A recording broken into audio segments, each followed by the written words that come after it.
அஸ்ஸலாமு அலைக்கும் வரஹ்மத்துல்லாஹி வபரகாத்து. அன்பினிய இஸ்லாமிய சொந்தங்களே, 19/2/2024 அன்று இந்த வீடியோ பதிவாக்கப்படுகிறது. இந்த 2024ஆம் ஆண்டினுடைய ரமதான் மாதத்தை அடைவதற்கு இன்னும் குறுகிய நாட்களே இருக்கிறது. முஸ்லீம் சமுதாயத்தவர்கள் அந்த மாதத்தை எதிர்பார்க்கக்கூடியவர்களாகவும் இருக்கிறாங்க, ஆவலோடு. இந்த நேரத்தில் இந்த ரமதான் மாதத்தினுடைய பொய்கள் அப்படிங்கிற ஒரு சிறு தொடர் வழியாக பல செய்திகளை முஸ்லீம் சமுதாய மக்களுக்கு நாம் நினைவுபடுத்த வேண்டியது இருக்கிறது. ஏன்னா நம்ம நோன்பு வைக்கிறதாக இருந்தாலும் சரி, மறுமையை நாடி நாம் எந்த ஒரு நல்ல காரியத்தை செய்வதாக இருந்தாலும் சரி, அது அல்லாஹவோ அல்லாஹனுடைய திருத்தூதர் ஸல்லல்லாஹு அலைஹி வஸல்லம் அவர்களோ மாத்திரம்தான் நம்மளுக்கு வழிகாட்டி இருக்கணும். அவர்கள் சொல்லாத, செய்யாத, அங்கீகரிக்காத எந்த ஒன்றின் மூலமும் மறுமை நாளில் நம்ம என்ன செய்ய முடியாது, வெற்றி அடையவே முடியாது. முதல்ல இந்த விஷயத்தை நம்ம ஆழமான முறையில் பதிவாக்கி கொள்ள வேண்டும். ஏன்னா அந்த அளவுக்கு பிதஅத்து அப்படிங்கிறத இஸ்லாமிய மார்க்கம் கடுமையாக கண்டித்திருக்கிறது. பிதஅத்து நம்ம சொல்கிறோம் பார்த்தீங்களா, அது ஒரு விஷத்திற்கு சமமானது. அந்த விஷத்தை நீங்கள் எந்த தட்டில் கொடுத்தாலும் அது விஷம்தான். அது தகர டப்பாவில் கொண்டு அந்த விஷத்தை கொடுத்தாலும் அதனுடைய விளைவு ஏற்படத்தான் செய்யும். தங்க டம்ளர்லேயே அந்த விஷத்தை ஒரு ஆள் ஊற்றி கொடுத்தாருன்னு வைங்களேன், தங்க டம்ளர்ல இருக்குது அந்த விஷம். அப்படிங்கிறதுனால அந்த விஷத்தினுடைய விளைவு நம்மளுக்கு அடையாமல் இருக்குமா? விஷம் எப்போவுமே விஷம்தான். அதே மாதிரி தான் மார்க்க ரீதியில் செய்யப்படுகின்ற எந்த ஒரு காரியமாக இருந்தாலும் சரி, அது அந்த பிதஅத்தான காரியமாக என்ன செய்யக்கூடாது, நிச்சயமாக இருந்து விடவே கூடாது. எல்லா அறிஞர்களும் கண்டித்த முக்கியமான ஒரு செய்தியாக இந்த பிதஅத் அப்படிங்கிறது இருக்கிறது. மாலிக் இமாம் இருக்காங்க பார்த்தீங்கன்னா, அவங்க ரொம்ப அதிகமாக கண்டிக்கிறாங்க. மணிபு தத ஃபில் இஸ்லாமி பிதஅத்தன், இந்த மார்க்கத்தின் பெயரால் யாராவது ஒரு நூதனமான காரியத்தை செய்து யராஹா ஹசனா, அந்த காரியத்தை அவன் நல்லதாகவும் பார்த்தான் என்று சொன்னால், ஃபகத் ஸஅம அன்ன முஹம்மதன் ஹான ரிசாலா, அவருடைய பார்வையில் நபிகள் நாயகம் அவர்கள் தன்னுடைய தூது செய்திக்கு துரோகம் இழைத்து விட்டார் என்றுதான் பொருள். என்ன சொல்றாங்க? மார்க்கம் என்ற பெயரில் நம்ம செய்யக்கூடிய எந்த ஒரு செய்தியாக இருந்தாலும் அது அல்லாஹ்வுடைய தூதர் அவர்கள் சொல்லி காட்டியதாக இருக்க வேண்டும், செய்து காட்டியதாக இருக்க வேண்டும், அங்கீகரித்ததாக இருக்க வேண்டும். அதற்காக வேண்டிதான அல்லாஹ் நபிமார்களை அனுப்பி வச்சான். இப்போ ஒரு காரியத்தை நாம் பண்ணுறோம், மறுமையினுடைய நன்மையை நாடி நாம் பண்ணுறோம். ஆனால் அந்த காரியத்திற்கு குர்ஆனில் வழிகாட்டுதல் இல்லை, நபிகள் நாயகத்தினுடைய வழிகாட்டுதல் இல்லை. அப்படிங்கும் பொழுது நாம் அந்த காரியத்தை பண்ணோம்னா என்ன அர்த்தம்? அதுக்கு இந்த காரியம் எனக்கு தான் தெரியுது, இந்த காரியத்தை நபிகள் நாயகம் அவர்கள் என்ன செய்யலை, சொல்லி காட்டலை, சொல்லி காட்டாமல் அவங்க அதை மறைச்சிட்டாங்க. அல்லாஹ் கொடுத்த மார்க்கத்துக்கு அவங்க என்ன செஞ்சிட்டாங்க, துரோகம் இழைத்து விட்டார்கள் அப்படிங்கிற அர்த்தம் அதில் வந்துடுது பார்த்தீங்களா. அதுக்காக தான் மாலிக் இமாம் அவர்கள் என்ன சொல்கிறாங்க, யார் இந்த இஸ்லாத்தில் நூதனமான ஒரு காரியத்தை உருவாக்கி அந்த நூதனத்தை நல்லதாகவும் பார்க்கிறார்களோ, இதெல்லாம் நல்லதானே அப்படிங்கிற அடிப்படையில் தானே எல்லா விதத்திலையும் அங்கீகரிக்கிறாங்க. அப்போ அந்த மாதிரி நல்லதாகவும் பார்க்கிறார்களோ, ஃபகத் ஸஅம அன்ன முஹம்மதன் ஹான ரிசாலா, அவர்களுடைய பார்வையில் தூதுத்துவத்திற்கு நபிகள் நாயகம் அவர்கள் துரோகம் செய்து விட்டார்கள் என்பதுதான் பொருள் அப்படின்னு சொல்லி என்ன செய்கிறாங்க, மாலிக் இமாம் சொல்லிட்டு அதுக்கு காரணத்தையும் சொல்கிறாங்க. காரணம் என்னன்னு கேட்டால், அல்லாஹ் இந்த மார்க்கத்தை பற்றி குர்ஆனில் என்ன சொல்கிறான், அல்யௌம அக்மல்து லக்கும் தீனக்கும் தானே, உங்களுடைய மார்க்கத்தை நான் சம்பூரணம் செய்து விட்டேன் என்று திருமறை குர்ஆனில் அல்லாஹ் சொல்லும் பொழுது, அந்த சம்பூரணப்படுத்தப்பட்ட மார்க்கத்தை அல்லாஹ்வுடைய தூதர் அவர்கள் நம்மளுக்கு சொல்லி காட்டிட்டு தானே போயிருக்கிறாங்க. ரசூலுல்லாஹ் எதையாவது சொல்ல மறந்துட்டாங்களா, அல்லது எதையாவது சொல்றதுக்கு மூடி மறைச்சிட்டாங்களா? அப்படியெல்லாம் ஒன்றும் இல்லைல்ல. அப்படிங்கும் பொழுது மார்க்கம் என்ற பேரில் நீங்கள் எதை செய்தாலும் சரி, அது ரமதான் மாதத்தில் செஞ்சாலும் சரி, சாதா மாதிரியான நேரங்களில் செஞ்சாலும் சரி, அது நீங்கள் அல்லாஹ்வுடைய தூதர் அவர்கள் சொல்லாத காரியத்தை நீங்கள் செய்தீர்களேயானால் நீங்கள் அல்லாஹ்வுடைய தூதரை துரோகின்னு தான் நீங்கள் சொல்கிறீங்க. அப்போ அந்த அளவுக்கு நீங்கள் பாவியாக மாறிடுவீங்க அப்படின்னு சொல்லி மாலிக் இமாம் என்ன செய்கிறாங்க, கடுமையான முறையில் கண்டிக்கிறாங்க. அதே மாதிரி ஹசன் பசரி ரஹ்மத்துல்லாஹி அலைஹி அவர்கள் அவங்க என்ன சொல்கிறாங்கன்னா, லா து ஜாலிசு சாஹிப பிதா, பிதத் செய்யக்கூடியவனுக்கு அருகில் கூட நீங்கள் என்ன செஞ்சிடாதீங்க, உட்காந்துராதீங்க. லா து ஜாலிசு சாஹிப பிதா, பிதத் செய்யக்கூடிய மக்களுக்கு மத்தியில் நீங்கள் அமர்ந்து விட வேண்டாம். ஏன் அமரக்கூடாதுன்னு சொன்னால், இன்னஹு யும்ரவு கல்புக, உங்களுடைய உள்ளத்தையும் அவர்கள் நோய் உள்ளமாக மாற்றி விடுவார்கள். பிதத்தை யாராவது செஞ்சாங்கன்னு சொன்னால் அவங்கள்ட்ட பேசுறதெல்லாம் ரெண்டாவது, அவர்கள்ட்ட தொடர்பு வைக்கிறதெல்லாம் ரெண்டாவது. இது விதத்தான காரியம்தான் என்று நமக்கு தெரியும் பொழுது அவங்க பக்கத்திலேயே உட்காராதீங்கன்னு சொல்லி யார் சொல்றா? ஹசன் பசரி ரஹமத்துல்லாஹி அலைஹி அவர்கள் சொல்றாங்க.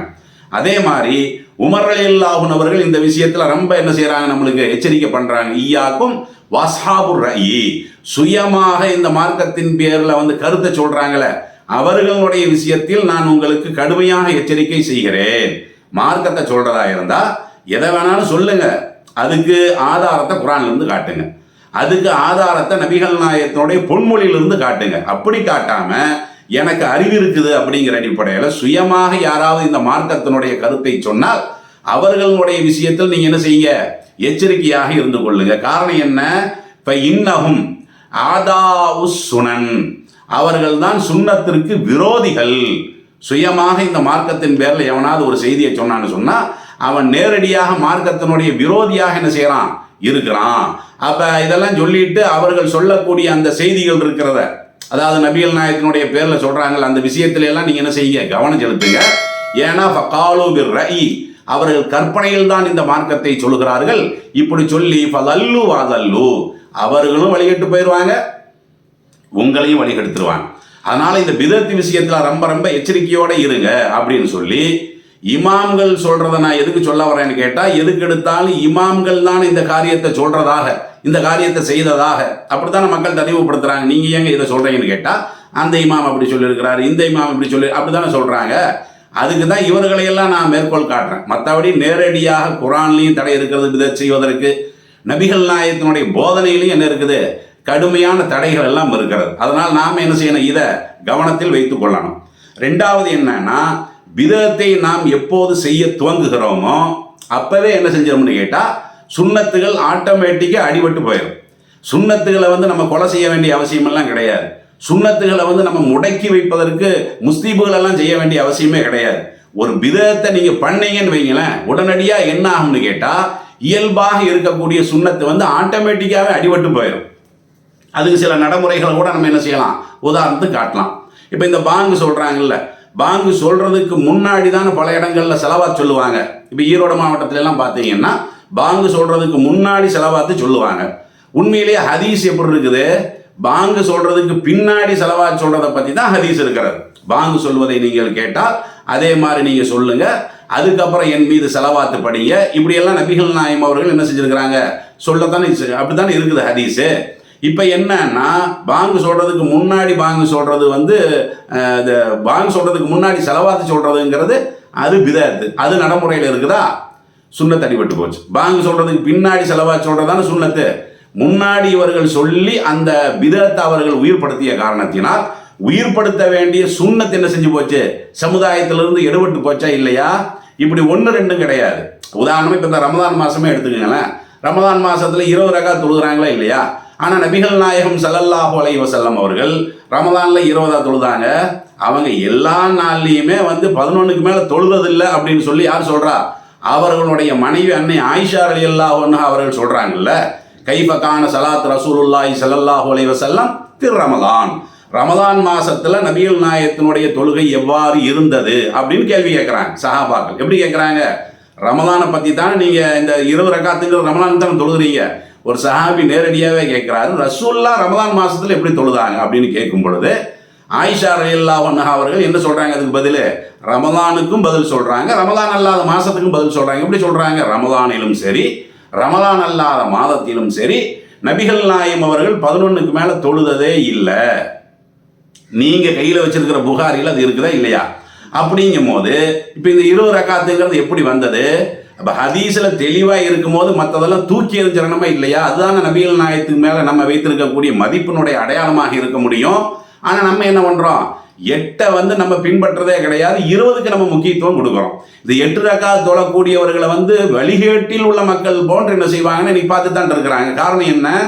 நீங்க பிதத்துக்கு நீங்க அங்கீகாரம் கொடுத்துட்டீங்கன்னு சொன்னா சுன்னத்துகள் எல்லாம் என்ன செஞ்சிடும், அது வந்து ஆட்டோமேட்டிக்காக வந்து அடிபட்டு போயிடும்.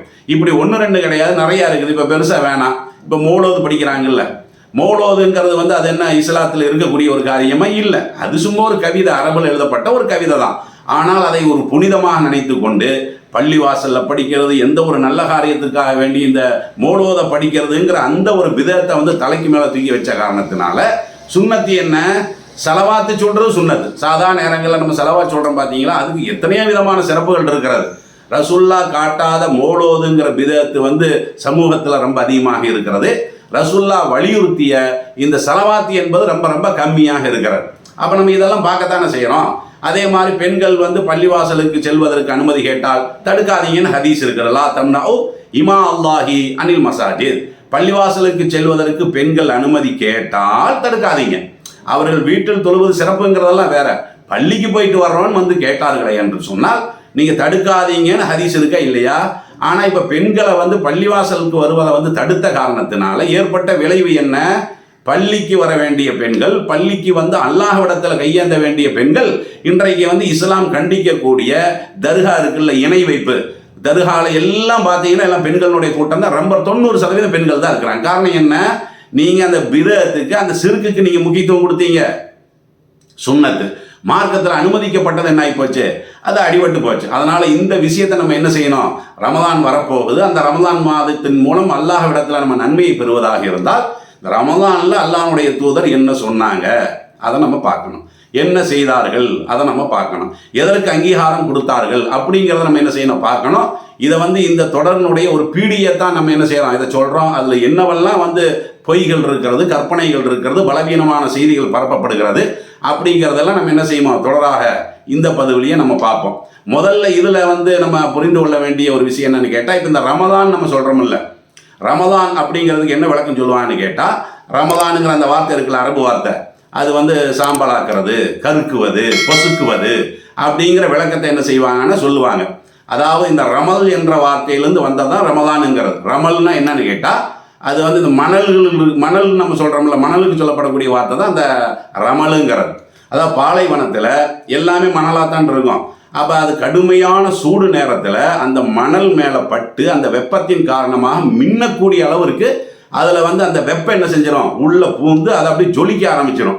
அப்போ இந்த கருத்தில் தான் சொல்கிறாங்க. என்ன சொல்கிறாங்க? ரமதான்னு சொன்னால் அது வந்து கருக்கிறது, பொசுக்கிறது, வேக வைக்கிறது அப்படிங்கிற கருத்தை சொல்கிறாங்க. அது வந்து மறுக்கப்படக்கூடிய கருத்து இல்லை. ஆனால் இன்னொரு விஷயத்தையும் நம்ம புரிந்து கொள்ளணும். அதை கொண்டு வந்து நம்ம இந்த ரமதானோட ஜாயின் பண்ணக்கூடாது. விளங்குதுங்களா? அதாவது இந்த ரமதான் மாதத்தை வந்து யார் சரியான முறையில் பயன்படுத்துகிறார்களோ அவர்களுடைய பாவம் எல்லாம் அழிக்கப்படுகிறது. எந்த மாதிரி அழிக்கப்படுகிறதுன்னா, அந்த சூரியன் வந்து அப்படியே நல்ல சூடாக்கி அதில் இருக்கக்கூடியதெல்லாம் அப்படி வெளிப்படுத்துதில்ல, அந்த மாதிரி இந்த ரமதான் மாதத்தினுடைய புண்ணியம் நம்மளுடைய அந்த பாவத்தையெல்லாம் அழிக்கிறது அப்படின்னு சொல்லி அந்த வார்த்தையோட போய் ஜாயின் பண்ணக்கூடாது. ஹதீஸ் இருக்கிறது. இந்த ரமதான் மாதத்தில் நம்ம நல்ல அமல்கள் செய்வோம் என்று சொன்னால் பாவங்கள் அழிக்கப்படும், அது தனி ஹதீஸ். அது இந்த ரமதானுங்கிற வார்த்தையை வச்சு அதை அழிக்கிறது இல்லை. வழங்குதுங்களா? ரமலானுக்கு இவர்கள் சொல்லக்கூடிய விளக்கத்திற்கு நேரடியான தொடர்பு கிடையாது. ரமலானுக்குரிய பொருள் அவர்கள் சொல்கிறார்களே தவிர, விளக்கத்தை சொல்கிறாங்களே தவிர, அதை வந்து என்னமோ நபிகள் நாயகமே அப்படி தான் சொல்லியிருக்காங்கிற மாதிரி நம்ம என்ன செஞ்சிடக்கூடாது, புரிந்து கொள்ளக்கூடாது.